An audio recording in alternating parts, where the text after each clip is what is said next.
little upset with this, so sorry, but if you're watching at home, rain's going to really start increasing as we head into our late Monday and into Tuesday. That's that next system I was telling you about. But here's this. As we get into our midweek, that's that Thanksgiving time, we're going to be steering clear of a lot of those rain chances. Wednesday may have a little bit left behind as that system makes on its way out, but as we get into Thursday, feeling much better. Still a little bit cool out there, but it's pretty close to average for this time of year. But as we get into our next weekend, we'll be watching as another system starts rolling in as we get into that Saturday and Sunday. So we'll be watching as the system does move in on the weekend.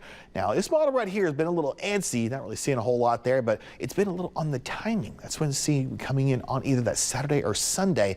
And of course, it's also very dependent on the temperature. If we get a little bit warmer, but just a little bit, it's going to be all rain. Go down a little bit, almost all snow. So it's going to be a little, just a lot of what we said, a lot of littles is what we're seeing for this next week's system. But for right now, it's pretty expected what we're seeing for right now. Mainly clear skies, turning a little bit more cloudy as we head into our overnight temperatures right now in the 40s. We'll continue to tumble into the 30s as we get into the next several hours. And if you got any last minute grilling in, because again, once you get into tomorrow night, probably at this time, we won't be seeing much on the chance of getting any grilling done. But we'll be watching as those clouds do really move in into our overnight temperatures falling into the 30s. Now, let's tell you about that next rain chance. We are watching as we get into that our Monday night and that Tuesday morning and Tuesday afternoon as well, but it should start moving out as we get into the last couple hours of that Tuesday.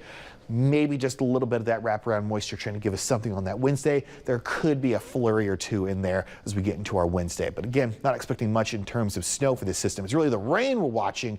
We could be seeing upwards to a half, maybe a full inch in some isolated areas. It really depends on where this system really lands and sees a lot of that rainfall moving across Michiana. But we're expecting a good drink of water through our Wednesday, and we can honestly use it. Drought monitor starting to push some dry conditions back into Michiana, so a little bit of rain wouldn't hurt us this time of year. Of course, watching as this next system does roll us over, so we're going to be getting into that 10-day forecast, watching as we sit around 80% for that Tuesday. Yeah, we're expecting a good little drink of water for that Tuesday. On the other side of the system, we're expected to cool down a little bit. Again, a little bit of moisture could be left behind on Wednesday, but we're going to be clear as we get into that Thursday and Friday. So if you're getting any Black Friday shopping done, you should be doing just fine. But there's that next system on Saturday and Sunday. Temperatures do start getting pretty chilly into that weekend time frame, and even into our next work week. While those mixed chances do start falling, it's just going to stay cold. We're going to be seeing highs only in the 30s, lows in the low 20s. Thank you, sir. Action Jackson and sports are next.